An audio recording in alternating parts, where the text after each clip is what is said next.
Could the ushers come forth, please?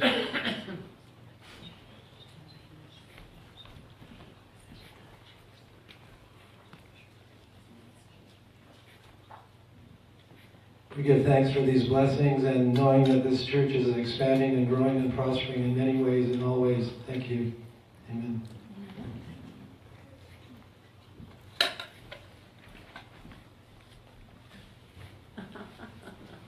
Let's see. Let's sing again. What do you say? Got SpongeBob up there. Page 343.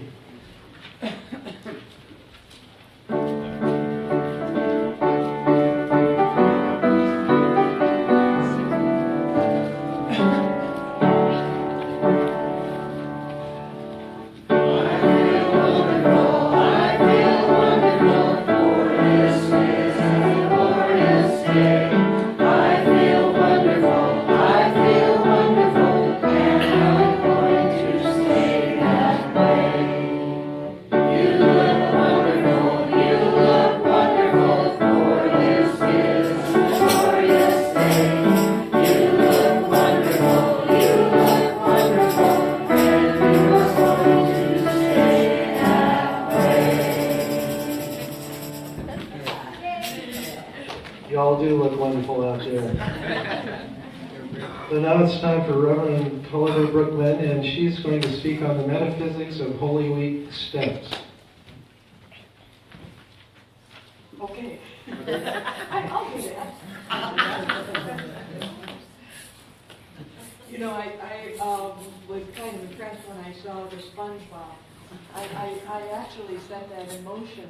Last week I had to have a little basal cell carcinoma removed from my nose, and you can't keep any Band-Aid there, you know, as you may imagine, you know.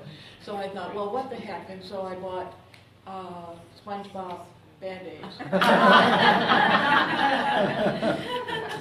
So, you know, as a friend of mine said, if you have to go down, make them red.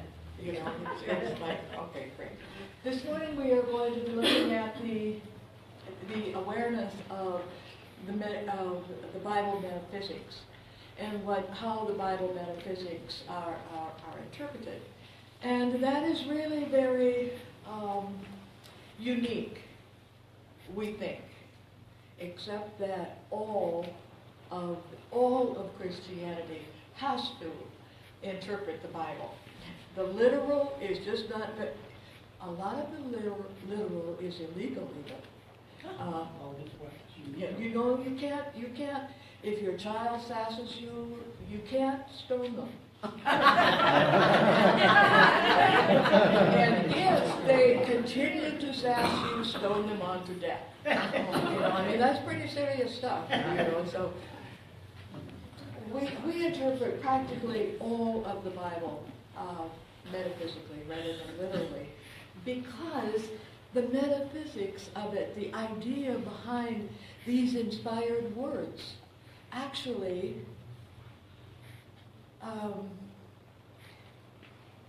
transcends time, it transcends mores, it transcends culture. So that something that was written about 2,000 or 4,000 years ago, that is relevant for us today when we look at metaphysics. So every noun in the Bible is going to be have a meaning behind it. Every noun, every place, state of consciousness, every individual in the Bible, our own attitude, our own behavior toward whatever the situation is that we're in. For example, when Jesus was preparing for Holy Week, which is what we call this particular time. At that time, he was preparing to celebrate the Passover, a week-long celebration of the Passover, when Egypt was free, when they were free, the Israelites were free to come out of Egypt, the Passover. So it was quite a celebration that was still celebrated 2,000 years later. Now, Jesus walked everywhere, and his disciples did as well, and so they walked to Bethany. which is only about four miles away from Jerusalem. And Bethany is the home of Mary, Martha, and Lazarus.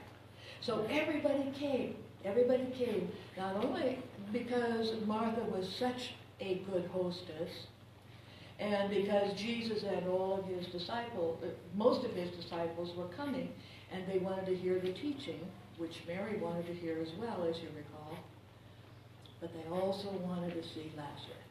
They wanted to see someone who had actually been dead for days and now was alive. They wanted to check it out. We would have gone. We would have gone to check out Lazarus and how he looked, and was he still functioning as he had in the past. So the symbolism or the metaphysics of Bethany is lamentations, is sadness, is grief. And Lazarus is one whom God contributes to, one whom God supports, one whom God gives to. So this is where they were staying every night, and this meant that you are in the process of overcoming whatever it is in your life that is sad, that is grief, that is not working for you, is not happy. So it is every night they come back to this situation, and then they go and continue to prepare for the new life, the resurrection that everyone expects as a part of not only the Passover freedom, but as Easter, it is the resurrection. By the way, a friend of mine, actually up in Livonia, Michigan, built this wonderful, wonderful church, and with the many seats, and it was beautiful.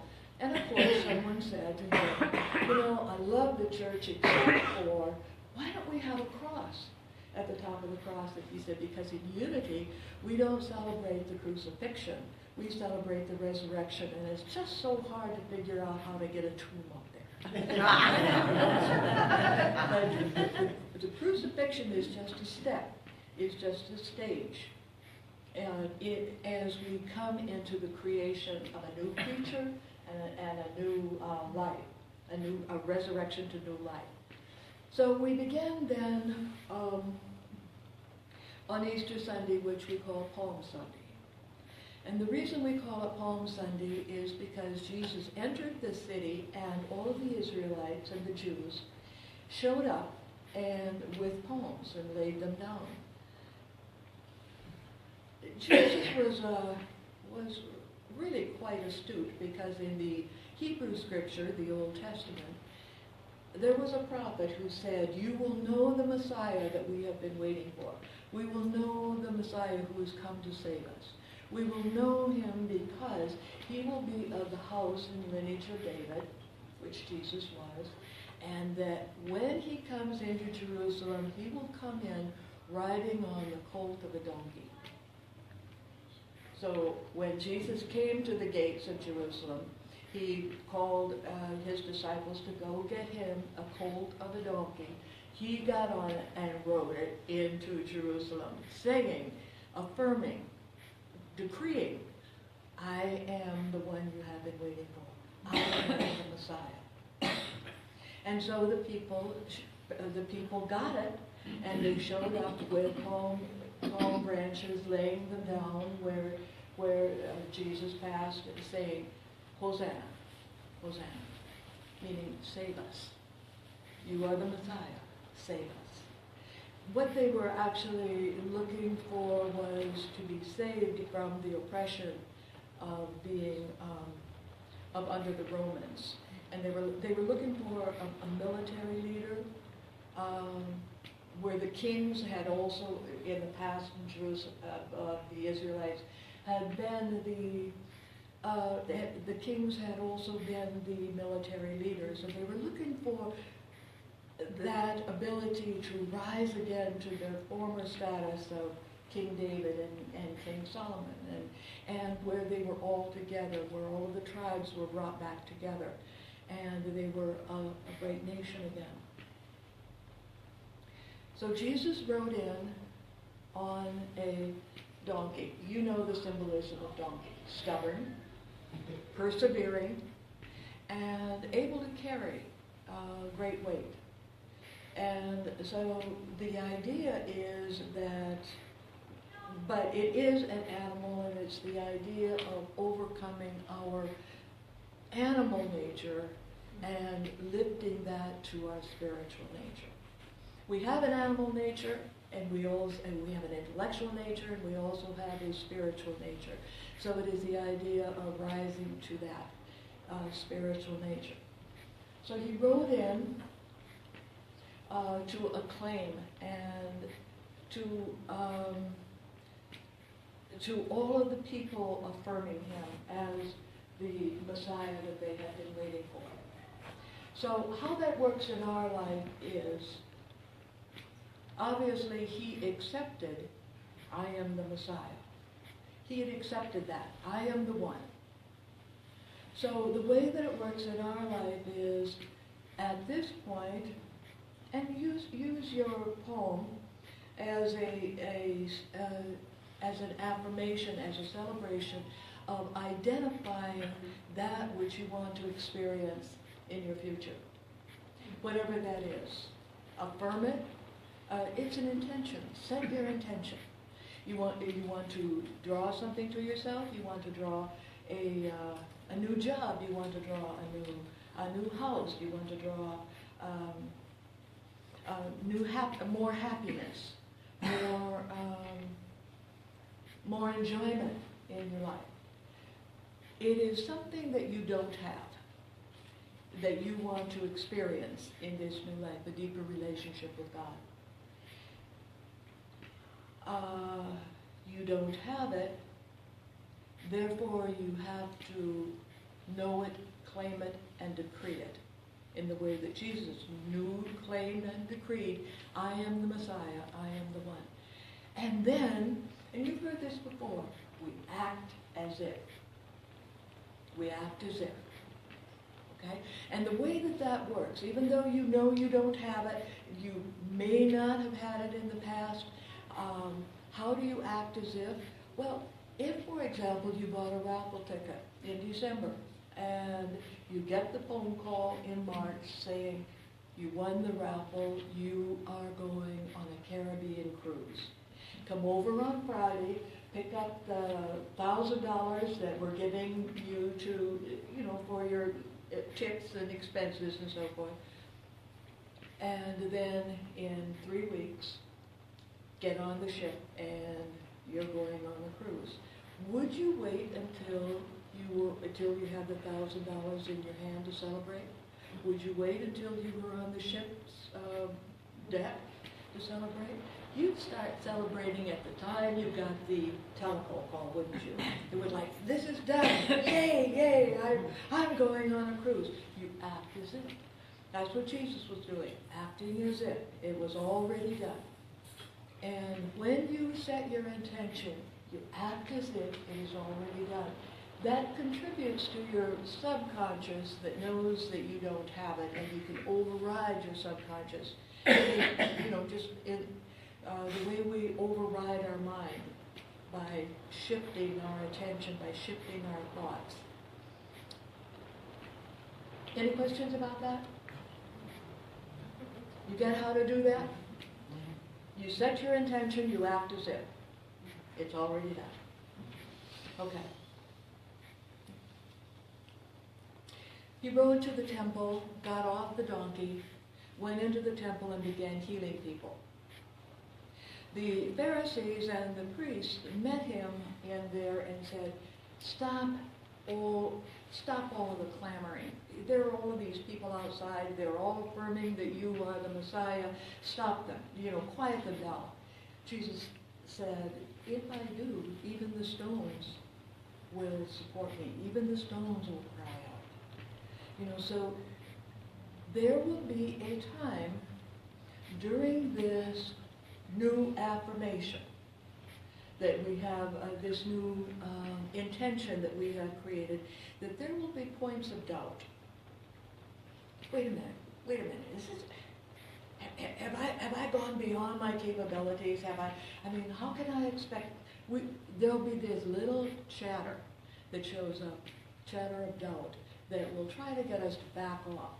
Because whenever we are moving into a new consciousness, a new level of our understanding, there is always that little habit voice, that little unbeliever's voice, that little voice that says,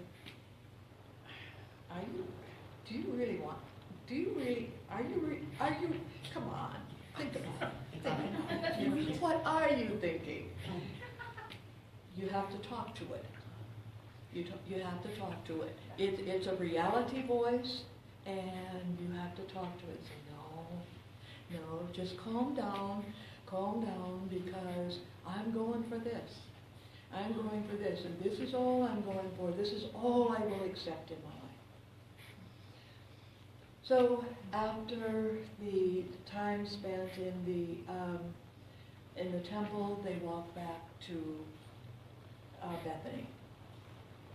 They spent the night with Mary, Martha, and Lazarus. Many guests.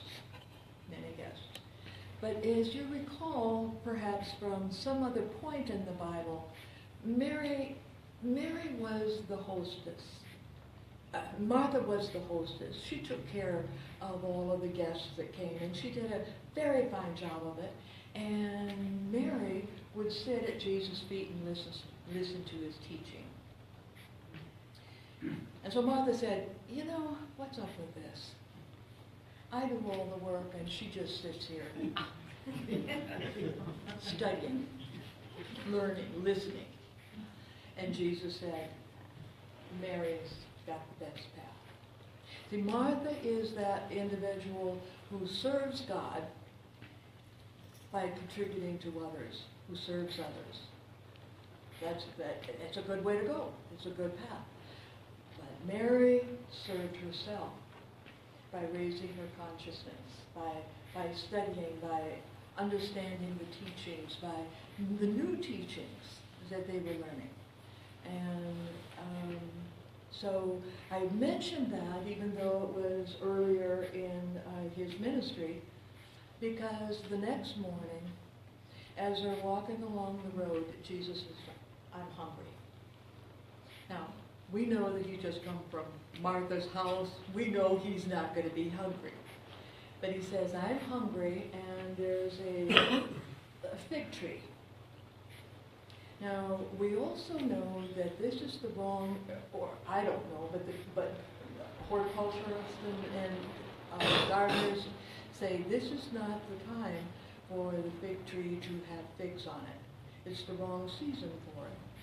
But he says, I'm hungry. The disciples go over and find that there are absolutely no figs on the tree. And Jesus curses the fig tree. It withers and dies right in front of him. I didn't used to like that. I used to think there was something wrong with that.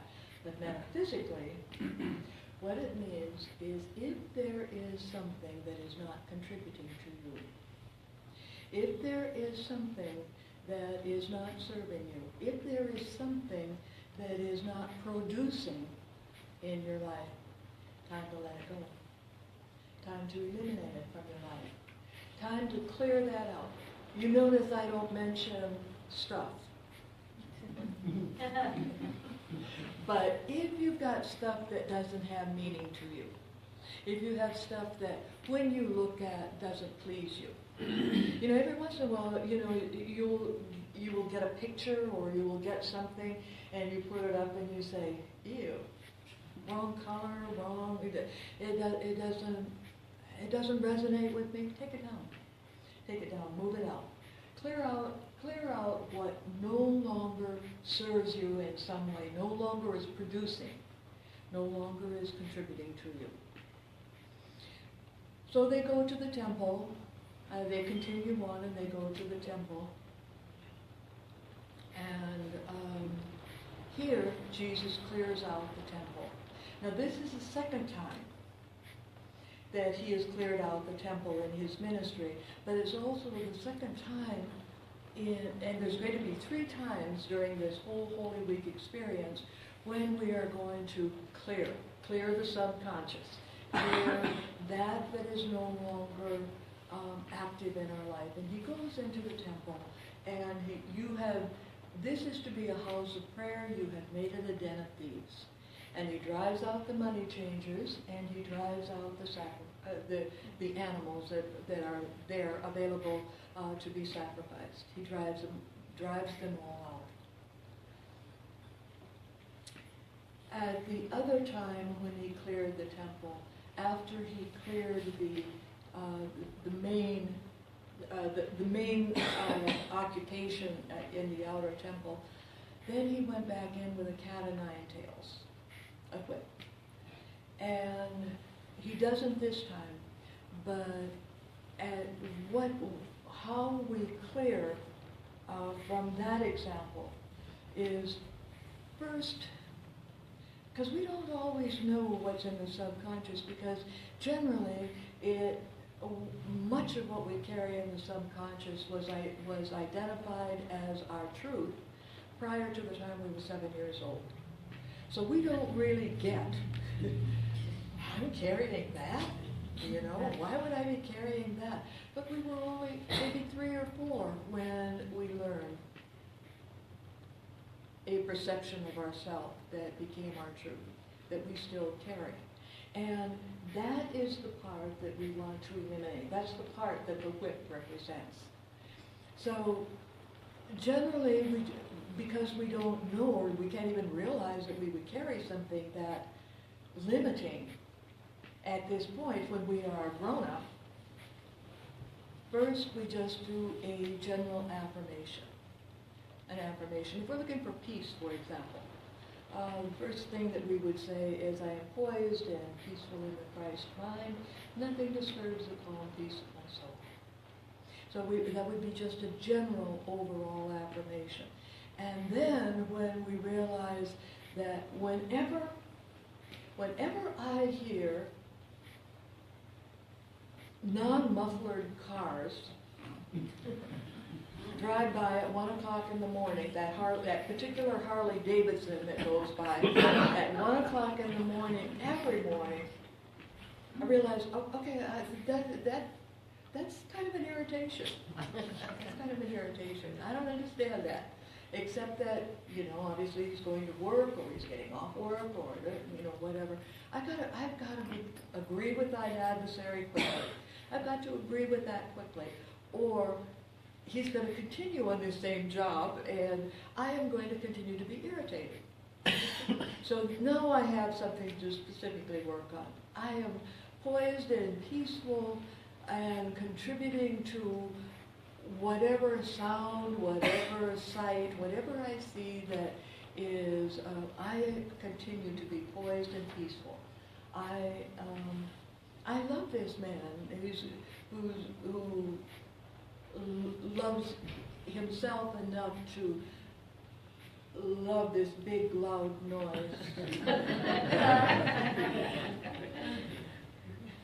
We become more specific. We become specific when it shows up, because it will show up. Oh, this is kind of irritating me, I said. So then we become friends with it. We become a part of it. It becomes a part of our experience. My son was here, and he was talking. He also had an issue with our Harley rider, but he also heard the train with four whistles as it comes through. I've never heard the train. So I don't have it. I like trains. I've never had an issue with that, but and I suspect there'll be a time when I don't hear the Harley. I suspect there'll be a time, and I just bless him as he drives by, going home. I want him to be safe. I want him to be, and he may even fix it. That could be. No, he's not going to fix it. Okay, then it's up to me. It's all on me. So, but that's how we cleanse. That's how we clear our subconscious. And I apologize if any of you have been driving down Fourth Street. It's like, nothing personal, nothing personal. Okay, so every day he goes back to that old state of consciousness, lives that state of consciousness, and comes back and comes to the temple.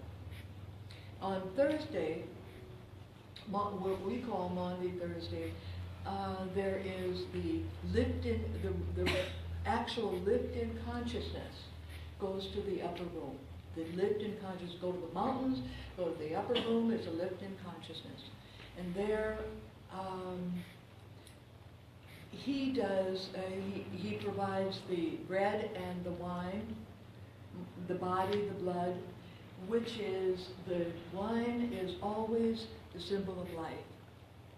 And the bread is a symbol of divine ideas. And the idea is for us in spiritual communion to incorporate that through our mind, to incorporate the divine ideas. Our divine ideas always come from God, always are for our highest good. And so when we incorporate them, then we actually experience that divine idea that has come to us, and we will benefit. We will benefit greatly from that. And of course, the wine, the life, we incorporate life, abundant life, prosperous life, healthy life. Danielle and I will do that service, and we will do the, first we will look at the metaphysics of the law, and then we will look, and from the law we will use the Ten Commandments, and then we will do the metaphysics of the communion as a spiritual communion. We do spiritual communion because Charles Fillmore said that we get aligned with the symbols rather than the idea behind the symbols, and I think that we do. I do want to mention one other thing, though, not exactly along these lines, not exactly appropriate for this, but when I went to my first Unity Church in Kansas City, Unity Southeast, I volunteered to answer the telephone. Telephone didn't ring. It was so boring that I spent all my time down in the bookstore. Finally, the phone rang, and a lady said, "Is this a Unity Church?" I said, "Yes." She said, "Do you have a bookstore?" I said, "Yes." We used to all have bookstores, as some of you do remember that. You know, I'm not sure that was a good idea that we didn't, because it was a great place to hang out, and it was lovely to share the ideas of books. But most of us now, I think, have Kindles and so forth, so all right, so the lady said, "Okay, I'm looking for a book by Eric Butterworth. Do you know who Eric Butterworth is?" I said, "Yes." He's a minister, he's one of our ministers at the Lincoln Center. She said, "Right. Okay, he has a book, and I'm looking for this book called How to Commit Adultery." Now, I've been in Unity for 2 weeks. I know who Eric Butterworth was. I thought, what? Wow, this is something, wow. So I called the minister. I said, "Give me your number, I'll call the minister." So I called the minister, and I said, "I'm looking for the Eric Butterworth book, How to Commit Adultery." He said, "That doesn't ring a bell." He said, I'll go look and see, you know, I've got a number of his books. I don't recall that, anything close to that, but he said, "I'll look and see what he's written."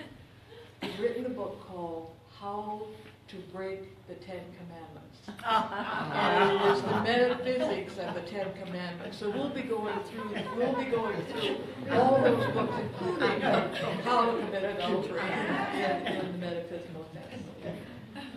So so on Thursday, Jesus reached a higher level of consciousness. He was able to continue through the arrest, through the trial. He was able to continue in that high state of consciousness. And then on Friday, the crucifixion, he spoke 7 times, and tradition has numbered them, set them in order. And the second to the last one is, "It is finished." There comes a time when we are doing our work. We are affirming, we are creating image books, we're creating treasure maps, we're doing our work, we're focusing on with our affirmations, constantly. And then there comes a time when we're done with that. We are finished. We stop it. We stop it. Because we're co-creating. It's now God's work. We've done our work to bring us to that level, and now it is finished. And then Jesus says, "Father, into thy hands I commend my spirit." Now, it's your work. And so until Easter, we go into the tomb. And whenever we think of what we are affirming for, if it hasn't already arrived, we just simply give thanks for it. Father, I know you hear me. I know you hear me always. Lazarus, come forth. So we rest in the tomb, knowing that we have affirmed, we have claimed, we have decreed, and we know. And we are acting as if. And in that moment, we stop and allow for God to work. That's co-creation. If we do, we're not responsible for the whole work. This is a God job. Whatever it is we want, raising our consciousness is a God job. So we create, and then on Easter we come and we accept the resurrection of ourselves. Because even the work that we have done, even if we haven't realized that we have claimed, even if we haven't realized it, we have lifted our consciousness higher. We are in the flow. We're in the flow. To become a new creature and a new creation. Let's become still for a moment.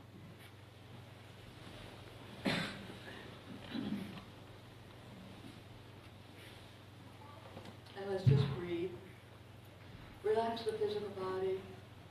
Breathe. And with each breath, feel the body becoming more quiet, more still, more serene.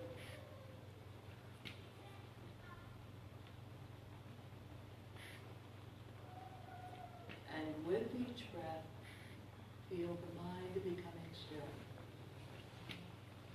The thoughts becoming quiet.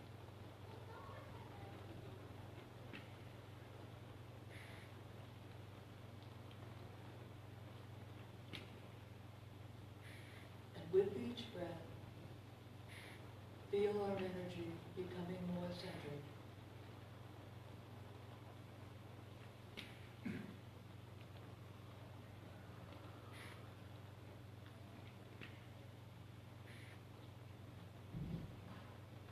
Centered into the center of our being.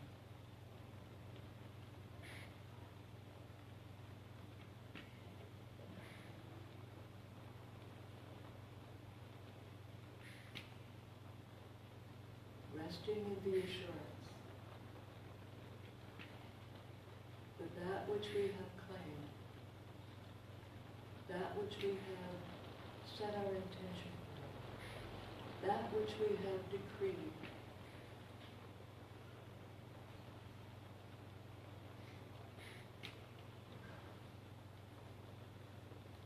we are in the flow.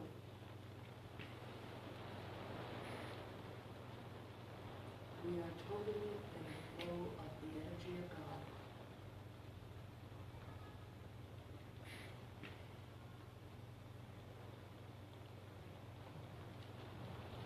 And here we rest.